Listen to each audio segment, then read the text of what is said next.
सुनाइए। मैम मेरी एक लिखी कविता है, उसका शीर्षक है बातें। हाँ। कि कुछ बातें बस बातें होती हैं, न कोई अर्थ न कोई मकसद। कुछ बातें वर्षों तक रहती हैं, समय के साथ पकती पककर जीवन हो जाती हैं। कुछ बातें छटती जाती हैं, समय के अपरदन से घिसकर यादों से मिट जाती हैं। तुम हम बाकी सब किसमें कितना रह जाएंगे, या कि धुंधले पड़ जाएंगे। रुक कर झांक कर देखेंगे, क्या बातें सचमुच बस बातें होती हैं। वाह, बहुत बढ़िया। किस प्रकार की कविता है ये? मैम ये जानकारी, कविता होती क्या है? मेरी समझ से कविता व्यक्ति का अपने स्वधर्म को जानने के लिए और अपने आत्मविश्लेषण और आत्मचिंतन का माध्यम होती है। उसमें समाज के हित की कोई भावना नहीं होती? मैम कविता समाज के हित कविता की जो परिभाषा हिंदी साहित्य में दी गई है वो क्या है?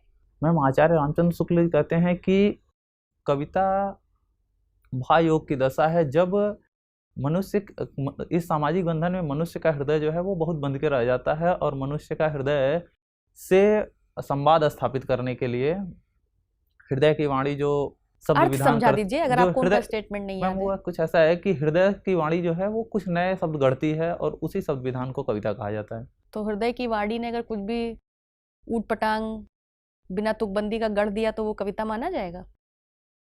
क्योंकि हिंदी साहित्य में ही तो ये भी कहा जाता है ना कि केवल मनोरंजन न कवि का कर्म होना चाहिए, उसमें उचित उपदेश का भी मर्म होना चाहिए। तो उसमें समाज के हित की कोई भावना नहीं होनी चाहिए कविता में? मैम समाज के हित की भावना अवश्य होनी चाहिए, और व्यक्ति भी समाज का एक अंग है, और व्यक्ति अपने माध्यम से समाज को एक नई समझ दे रहा होता है। वो व्यक्ति खुद के माध्यम से, चलिए मैं आपकी बात मान लेती हूँ। आप मुझे बताइए दोहा क्या है? सॉरी मैम, चौपाई? मैम जिसमें शायद 14 मात्राएं होती हैं। 14? अच्छा। छंद क्या है? Sorry ma'am. अच्छा, आप लेखपाल हैं उत्तर प्रदेश में। आप मुझे बताइए आपने हिंदू उत्तराधिकार अधिनियम पढ़ा है? नो। नहीं पढ़ा? नो आप अच्छा, आपका क्या वर्क प्रोफाइल है, क्या काम करते हैं आप?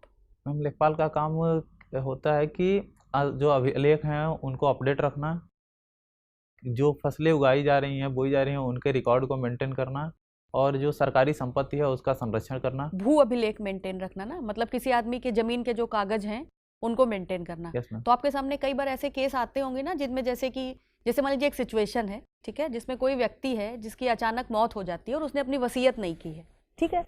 उसके घर में उसके पीछे उसकी पत्नी है, एक नाबालिग बच्चा है और एक डिपेंडेंट माँ है।